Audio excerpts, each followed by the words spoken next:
All right, good morning, folks. I just up having my coffee, and I was thinking I could demonstrate to you guys the process I go through on the computer. I'll do kind of like a basic tutorial, you know, for you, just so you can kind of get an idea of, how it works. Um, it's pretty simple, a lot of this, and that's where I'm going to start is at the simple point with like a very easy trace image or something, just to give you the idea of what goes into it. So, um, what you have in front of you here, this white rectangle, is what I drew up to be my workspace. So my wood piece is going to be roughly the same size or the same size, but not any bigger. Um, so what is it? I think it's 12 by 24. I'm going to surround it with a perimeter 24 by 12. Make sure it's centered. Um, so now I have my workspace with boundaries. So this boundary I can use to tell my machine when to stop cutting or where to start, what have you. So let's try to find an image. I'll go on Google here, and I'll just put clip art. Let's see what we get.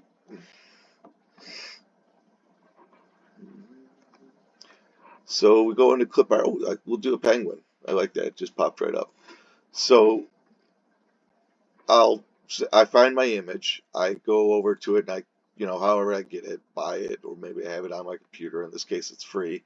So I'm just going to hit save image as, and I'll leave the name penguin clip art. So that's going to download and then go into a file for me. I'm just waiting to make sure it's completely downloaded. Yep. Close that.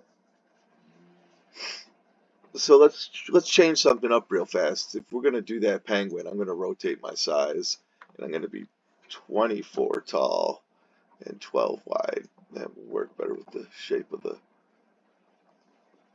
there. I could do the same thing with my rectangle rather. There you go. We'll center it. Bam.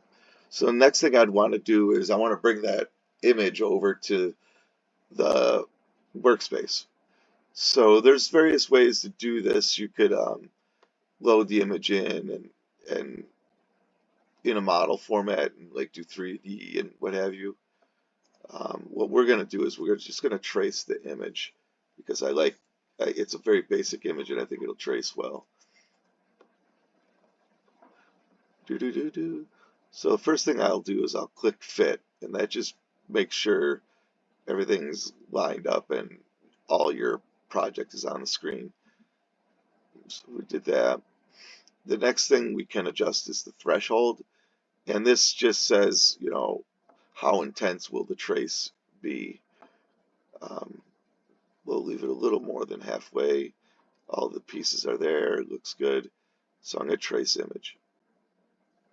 So the red lines show me that everything's been traced, and I'm going to hit OK. And there's my image on the screen. What I'll do is center it, and then I'm going to monkey with it a little bit. It's got this sweet clipart.com. We don't want that, so let's go ahead and remove it.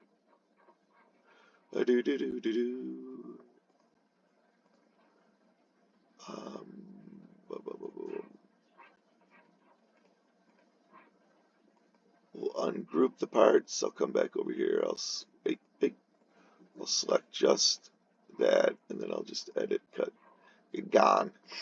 The next thing I want to do is make my penguin a bit bigger. He's kind of small.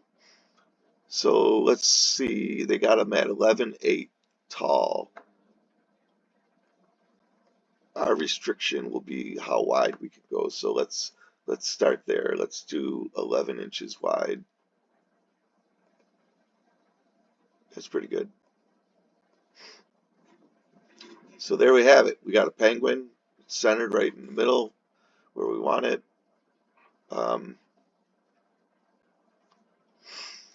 Here we could do different things. Say like on his belly, maybe we want to put a name. You know, call him Pee Wee. Um, let's give it a little bit different of a text impact. Change the size of it. Let's go 1 inch. We want it to be aligned with the center, and we will hit done there. So I added some text to his belly. He's got a shirt on that says Pee Wee. Um, you could obviously take things off, ungroup the pieces, and I could take the eyeballs and move them around. Maybe I want them to look kind of gooky. So there it is. So maybe I do the eyes like that. You know, you flip the nose upside down if you want to. It's just where all your creative elements will come into play here prior to getting ready to cut. Something like that. So say we got all our changes done that we want to do. Next we would go to tool paths. Oh, that's one thing I didn't do, my bad. I want to group everything that I'm going to cut into one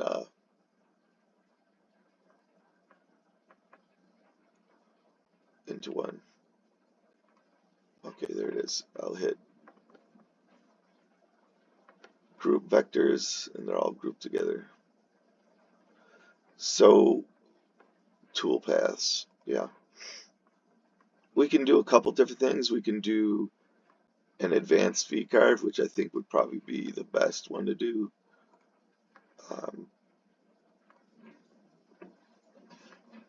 So everything in blue will be cut out. Everything in white will stay. Show the simulation. There. So everything looks okay, but I'm missing an eye, you know. So, and I don't like the way that eye looks. So let's go backwards. And what I'll do here is we're going to go to design. I got to fix the eye problem. So I'll take that, hit ungroup. I want everything to come apart. I'll click on the piece I want to move and the piece I want to move it around. And I'll hit center. And it puts the eye right back in the middle for me. I'll do the same thing on this side. I'll hit shift, pick the other one, and then hit center. My eyes are back. So now what happens when I go to my simulation though? Oh, there. It looks good. His name shows up well. So I would verify everything looks good on this. Now this isn't 100% accurate, but it's a very good simulation of what will cut out. But we're going to back up because I don't like the way that looks, okay? I'm going to say I don't like the way that looks. Let's delete that toolpath, and let's do another one. Let's do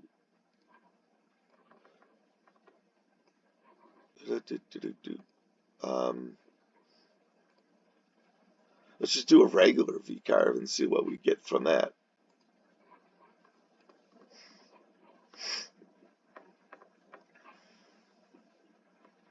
No. So very rudimentary. It just kind of follows the basic shape of things, but it adds no real detail or anything. Looks kind of funny. Which this, mind you, this lends well to text. I mean, look at the text; it's perfectly fine. It's the image that doesn't really work for V-carve. Advanced V-carve, yes. V-carve, no. So let's delete that one. Another way I could carve it out is pocket. Let's see what comes of the pocketing tool.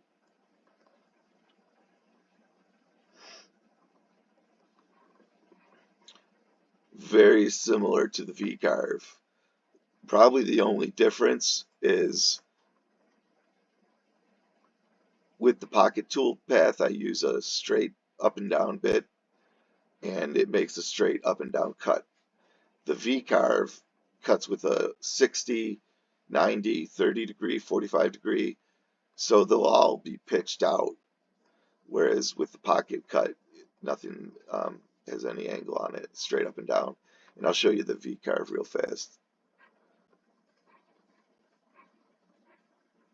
Again, just the one we used the first time. So when we hit simulation on this, we'll zoom in. Now see how the wall of the cut is tapered. Those are the differences between a pocketing and an advanced V-carve pocket. And this lends it well to like pouring epoxies and stuff into it. Quite honestly, a lot of your signs and stuff will be advanced V-carves and pocketing toolpaths. So let's hit delete. Hit delete. I could engrave this image. We'll just run through the basic on that. And basically it comes out the same as like a V-carve or something would, or an advanced V-carve rather. It just completes the image and fills it all in. But you can do this engraving on metals, you know. So really those are the ones I would use most likely.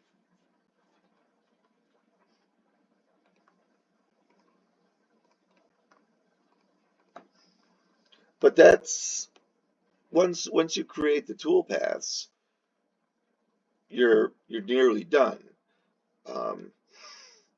Certainly on the computer. And what I would do is stop, you know, say I'm done here, and I need to put a tool path in. Let me just do that real quick. I would use the advanced V-carve without question, even though I could do it with the others.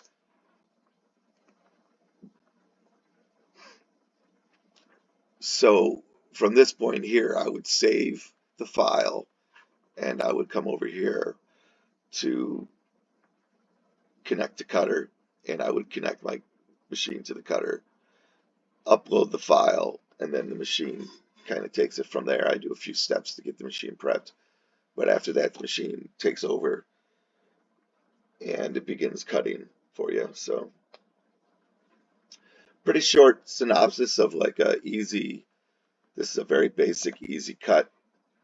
No real creativity went into it, and that's fine. You know, a lot of times that's how I like it. I'm looking for something specific. I don't want to screw around creating it myself.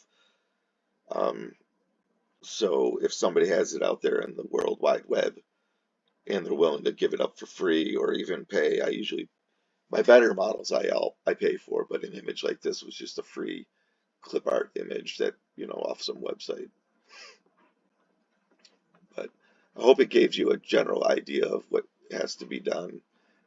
And, you know, maybe I can go in depth with one of the 3D models for another video at another time. But this is what I do right now, and it's working well enough. So, but anyhow, thanks for watching, folks, and have yourselves a great day.